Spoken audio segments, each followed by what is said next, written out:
السلام علیکم ورحمۃ اللہ وبرکاتہ۔ ناظرین گرامی، امید ہے کہ آپ تمام احباب بخیر و عافیت ہوں گے۔ ناظرین گرامی، اس سے پہلے کچھ ویڈیوز ہم نے آپ کے سامنے پیش کیے تھے جس میں یہ بتایا گیا تھا کہ ان چیزوں سے روزہ ٹوٹ جاتا ہے اور ان چیزوں سے روزہ نہیں ٹوٹتا، اور پھر کل کی ویڈیو میں ہم نے آپ کو بتایا تھا کہ ان 8 لوگوں کو شریعت نے رخصت دی ہے کہ وہ روزہ نہ رکھے بلکہ بعد میں اس کی قضا کر لے۔ لیکن آج میں آپ کو 2 ایسے لوگوں کے بارے میں بتانے جا رہا ہوں کہ جن پر شریعت نے روزے کو حرام قرار دیا کہ وہ اگر روزہ رکھتے ہیں تو بھی ان کا روزہ ادا نہیں ہوگا، ان کا روزہ قبول نہیں کیا جائے گا۔ اب ایسے کون سے 2 لوگ ہیں کہ جن کے بارے میں شریعت نے کہا کہ اگر یہ لوگ روزہ رکھیں گے تو بھی ان کا روزہ قبول نہیں کیا جائے گا؟ میں نے اس سے پہلے جو آپ کے سامنے 8 لوگوں کا ذکر کیا تھا کہ اگر کوئی شرعی مسافر ہے، اس کو شریعت نے رخصت دی، اگر وہ روزہ نہ رکھے تو بعد میں اس کی قضا کر لے، لیکن اگر وہ سفر میں روزہ رکھتا ہے تو اس کا روزہ قبول کیا جائے گا۔ اسی طرح کوئی بیمار ہے، اس کو شریعت نے رخصت دی ہے، لیکن اگر وہ بیماری کی حالت میں روزہ رکھتا ہے تو اس کا روزہ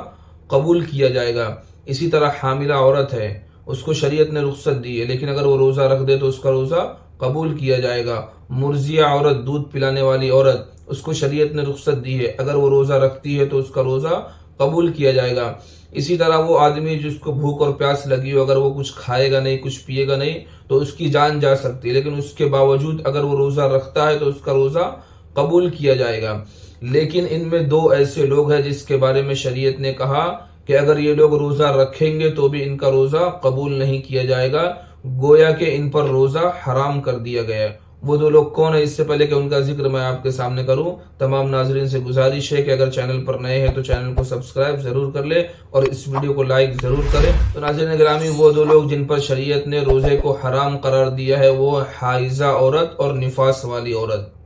کہ ایک وہ عورت جس کا پیریڈ چالو ہو، یعنی کہ مہینے میں جو اس کے ناپاکی کے دن ہے، اگر اس حالت میں رمضان کا روزہ آ گیا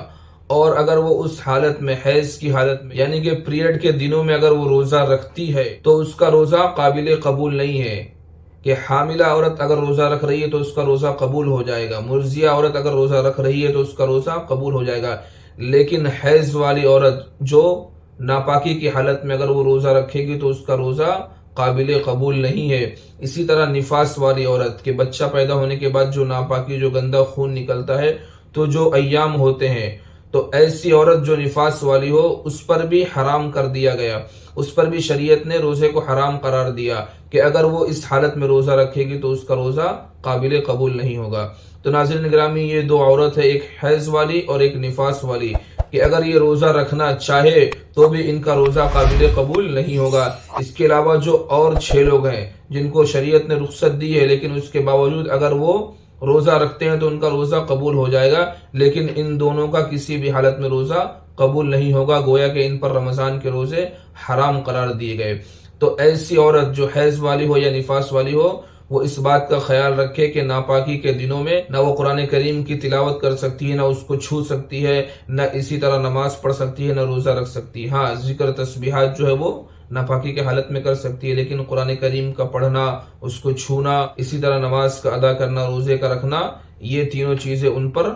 حرام قرار دی گئی ہے۔ اس لیے حیض والی اور نفاس والی عورت ان 3 چیزوں سے اپنے آپ کو ناپاکی کی حالت میں بچائے رکھے۔ امید کرتا ہوں کہ آپ کو یہ مسئلہ سمجھ میں آ گیا ہوگا، تو اس کلپ کو زیادہ سے زیادہ شیئر کریں، اور اگر چینل پر نئے ہیں تو ہمارے اس چینل کو سبسکرائب ضرور کر لیں تاکہ اسی طرح کے اور مزید مسائل ہم آپ تک آسانی کے ساتھ پہنچا سکیں۔ السلام علیکم ورحمۃ اللہ وبرکاتہ۔